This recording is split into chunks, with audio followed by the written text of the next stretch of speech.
to Cast and Curious. I'm Beth, and this is the place where the weird, the haunted, and the just plain unexplainable gets a little attention.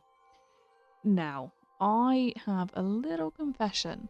I'm recording this one a bit early because this week I'm hopping over to Amsterdam to visit my boyfriend. So if you're picturing me strolling along the canals, eating way too much cheese, and annoying my boyfriend with ghosty facts, you probably won't be too far off. So, to help get into the mood, and of course bring you a little bit of strange, we're going to go a little Dutch with today's episode. And I'm also going to apologise in advance to my Dutch listeners if I pronounce anything wrong. I have been practicing, but I am still a long way from being fluent.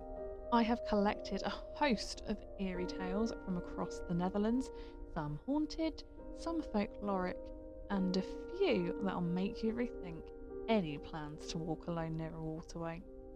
And of course, we'll be rounding things off a little closer to home with our folklore tour of the UK. This week, we're heading up to the Shetland Islands, where ponies aren't the only thing wandering in the hills. So, lean in, listen closely, something wants to be heard. The Ghost of Spooksteeg. Amidst all the dimly lit windows and late night noise of the red light district, there's one alleyway that feels a little quieter. Hidden just around a corner is a narrow passage called Spooksteeg, or Ghost Alley, and, depending on who you ask, is haunted by more than just the city's past. Helena and Dina were sisters living in Amsterdam centuries ago. Dina was in love, and Helena, twisted by jealousy, wanted her lover for herself. When her manipulation failed, Helena killed her own sister in a fit of rage, right in the narrow alley. After the murder, Helena was consumed by guilt. She confessed what she'd done and lived out the rest of her life in mourning, claiming that Dina's spirit haunted her every step. But even after Helena's death, the haunting didn't stop. People walking through Spooksteeg at night report feeling watched, hearing quiet weeping, being overcome by a sudden chill. Some even claim to see a pale woman standing motionless in the alley, then vanishing into the brickwork. So, this is why I love old cities. They always have a bit of dark history hiding just below the touristy surface. I can imagine the tragic way that Dina died would leave someone with unfinished business and not able to leave. But I don't think she needed to do much to unnerve her sister. Didn't need to try and scare her. Didn't need to try and make her life hard. Just her presence was enough. A quiet, constant reminder of what Helena had done. The Witte Wijve. When you visit the tranquil corners of the Dutch countryside, beware, as the air moves in strange ways. Once they were trusted, but now they are feared. In the misty fields and forests of the Netherlands, there are old tales of the Witte Wijve, the White Women. Appearing as ghostly figures cloaked in fog, they were once believed to be wise women or herbalists, healers from centuries past, once respected. When they died, their spirits were said to linger, not as malevolent ghosts, but as something in between. They hover over hills or appear along moors and swamps, especially at night. People say the air grows thick and strange around them, like you're not quite in the world you know anymore. Some say the white women guide lost travellers. Others warn they lure people off the paths, never to return. But everyone agrees on one thing. If you see a drifting white figure in the mist, don't follow. This feels so familiar as a story, but also not. It has echoes of banshees or will-o'-the-wisps, but with the difference that they may try to help. You can just never be sure. It feels like a cautionary tale we've all heard. Don't follow a stranger into the woods. But if this was the tale to stop people going into the forest, what would you have found lurking in there if you did follow? The flooded Devon. It could be that our next story is waiting for you, as this isn't the kind of creature you see coming. Deep in the marshy south of the Netherlands, people used to whisper about something called the flooded Devon, or trash devil, a grotesque creature said to live in the ditches and wetlands.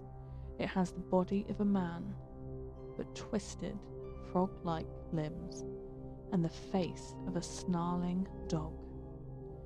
The trash devil doesn't kill. It doesn't even chase. It waits. If you're walking alone at night and pass by a watery ditch, you might suddenly feel an enormous weight on your back. Crushing, breath-stealing. It's said the trash devil jumps on its victim without warning, digging into their shoulders with clawed hands, forcing them to carry it until they collapse or reach the edge of a village. If you fall before then, you're his. Okay, so I'm not usually a huge cryptid person, but this one, absolutely gross. I just have this image of some weird, slimy, smelly thing jumping on my back that I can't actually really see. Think Donna in that one episode of Doctor Who. I know I'd be gone as soon as it touched me. I'd be on the floor being eaten by this thing. The Blue Lady of Hoensbroek Castle. Castles are known to echo, but some footsteps don't belong to the living. They say she still wanders the halls of Hoensbroek Castle, tall, graceful, cloaked in blue. Her name was Anna Katharina. She lived at the castle in the 1700s, and she had 2 children, but both died young, and there were whispers that their bodies were hidden within the walls of the castle itself. Some said she never knew what happened to them. Others said she never forgave herself. Visitors to the castle have reported footsteps pacing in empty corridors, the rustle of skirts around the corners, and the icy presence of someone unseen standing behind them. And sometimes, just for a second, the figure of a woman in blue gliding down a hallway or staring out from a window. She never speaks, but everyone who sees her gets the same feeling: grief, heavy and deep and old. I don't know what haunts me more about this. The idea of a mother never knowing what happened to her children, or the fact that she's still looking, even centuries later. The walled-in nun of Sint-Graven Estate.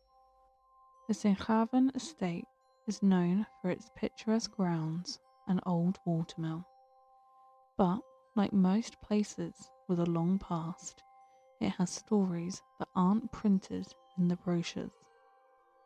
In the 1500s, when Sint-Graven was still a convent, there lived a young nun. The story goes that she broke her vows. Some say she fell in love. Others say she had a child in secret. Whatever the truth was, the punishment was brutal. The other sisters dragged her into the cellar and bricked her into the wall, alive. Her screams were said to echo through the convent for days, and even after they stopped, no one ever spoke of her again. But silence didn't mean peace. Over the years, visitors to the estate have reported strange sounds from the cellar: crying, scratching, muffled pleading. And near the estate's old watermill, people say they've seen a woman in the grey robes of a nun. She never speaks, she just watches. They say if you see her, something bad is coming, not because she causes it, just because she's there to witness it. I hate this one. I really do. It's the cruelty of it. The way a group of people could do something so horrific and then pretend it never happened. There's something especially haunting about being punished for being human and then erased on top of it. And the idea of a ghost that doesn't try to scare you or to reach out for help, just stands there, silently witnessing your worst moments. That's a different kind of terrifying. The Trowie Fiddler. There's something about certain hills, the way they sit in the landscape, just a little too round, a little too still. In Shetland, they call them Trowie Hills. People say it's best not to walk near them after dark, and if you hear music coming from one, you don't follow it. But not everyone listens to warnings. There once lived a man in a small croft near the base of a low hill, the kind locals call a trowie. He was quiet, unmarried, and spent most evenings playing the fiddle by firelight.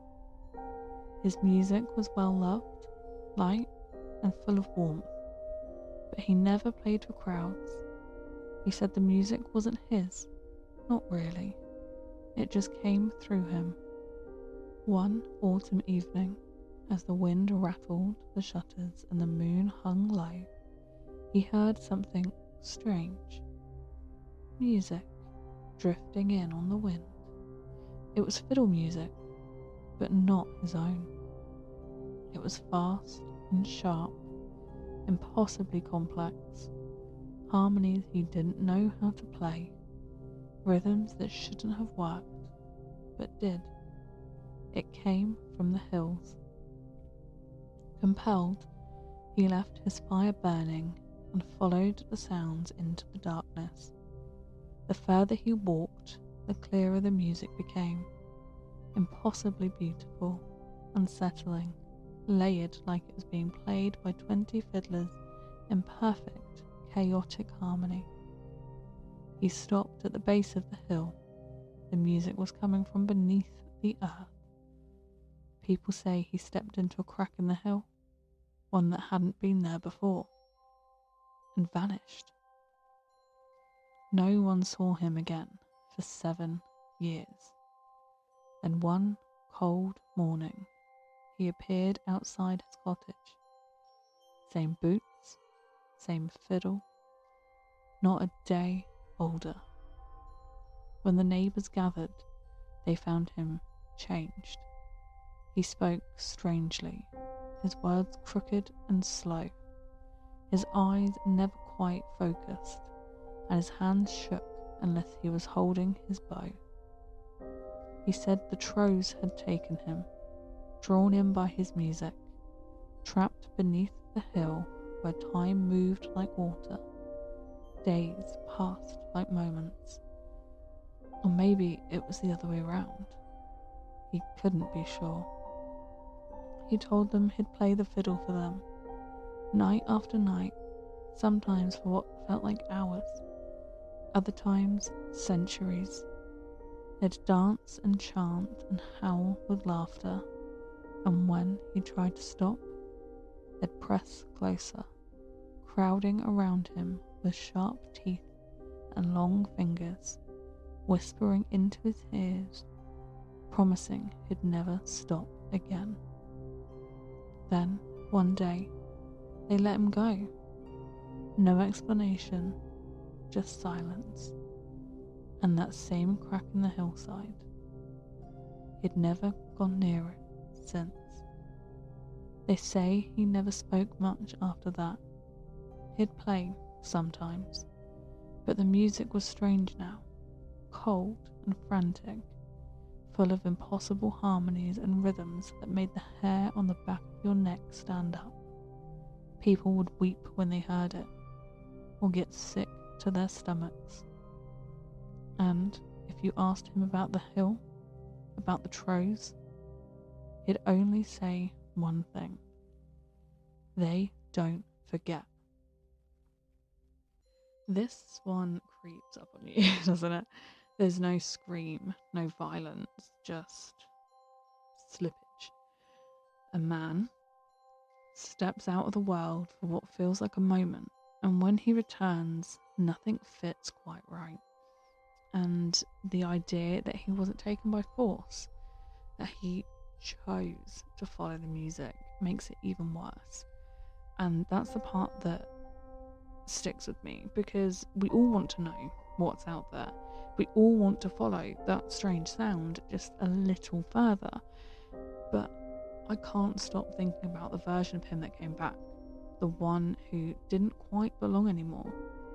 The one who could still play, but just didn't sound like himself. Makes you wonder who or what was playing through him. So that's where we'll leave it for this week. Thanks for joining me on this little Dutch detour and for sticking around through haunted alleys, marsh devils, mist women, walled-in nuns, and a fiddler who maybe should have minded his own business. If you enjoyed today's episode, don't forget to rate, review, and subscribe. It helps more curious minds find their way here. And if you've got a strange story of your own, something creepy, cursed, or just plain unexplainable, email it to me at beth@cursed-curious.com or send it through on socials. I'm at Cursed Curious on TikTok, Instagram, and Threads, or at CursedXCurious on X. And if you want early access to episodes, bonus content, and a few strange extras, you can join the Patreon too, and that's over at patreon.com/CursedCurious. I'll be back next week with another round of hauntings, legends, and things that probably shouldn't exist. But in the meantime, stay curious, stay skeptical, and stay haunted.